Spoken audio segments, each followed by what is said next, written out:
Hi, this is Sue. Welcome to my channel. And today I just wanted to show you a quick little thing about what I do sometimes to coffee dye my papers. I think we're all familiar with dipping the papers into a pan of tea or coffee and baking them in the oven. That's a lot of work and it involves a big area, at least for me. I don't want to go through all that unless I am doing a lot of paper at once, and it does involve having to have a lot of space. So sometimes what I do is, I like this look that I'm showing here. I do like having some white showing and then having some coffee dyeing going on top of it. But if you don't like any white showing, you can always start with coffee dyeing your paper first. And I'm going to show you how to get these results in a minute, but I do kind of like this effect that you get with what I'm going to show you here. So these are just some papers, and if you were folding them and putting them in journal, you get a variation of color in there.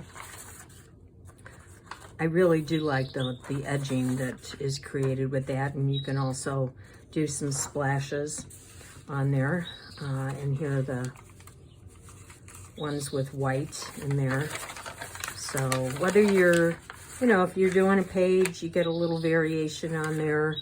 Each one looks a little different. They're never going to all look the same. It depends on how you do the technique. But I like it because you don't have to take up a lot of space on your table. It can go quickly.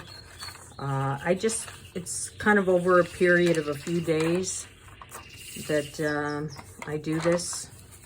But it doesn't take up much space on my counter, and it's just very easy. So here is what I do. I've already got some that are going. This is all you need, just a piece of newspaper to catch any wetness. I've already done this page, this page, this page, this page, and this one. And I'm at the top here, so you can kind of see what's been created so far. So this is all I do. My husband doesn't drink coffee in the morning. I do, so I have a small 4-cup pot, and I just make about 3 cups in the morning. And so I take my filter, which I'm going to grab. So I just take my filter out of the cup and find a spot that I think needs something, and I just plop it down and let it sit. And all that moisture just kind of wicks out onto the paper, and I give it some time. So see, it's already working its way through the paper here onto the one below, and I give that some time, maybe 10-15 minutes. I come back later and it looks like I've got some good wicking going on. I'll just do it now. So then I pick it up and move it to a different spot, and it starts seeping through to the page below. And that's it. And I just keep moving it around.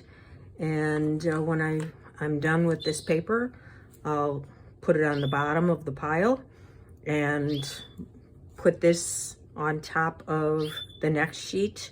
In fact, I could even do that right now because it's already pretty wet and seeping through. Yeah. So I'll just take that, move it to the bottom, and then some of that wet will go on to the next page. And there's not much over here, so I'm just going to plop it there. And that's it. I just keep doing that, and eventually wind up with all kinds of goodies here. So give it a try, see if you like it. As I said, you can start with coffee dyeing or tea dyeing, just a flat sheet of paper, and begin with that. I wouldn't try it the other way around. I would not try starting with this, and then if you wanted to fill in these areas with coffee, I've tried that. It didn't work. It just kind of bleached out the whole thing and made it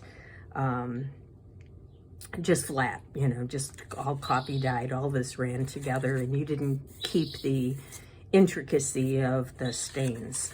So if you want the whole thing to be coffee dyed, just start with a coffee dyed sheet to begin with, and then plop that on there. And yeah, then I iron it, and you know, yeah, I'm just happy with the way it turns out. So maybe if you like it, give it a try. All right, thanks.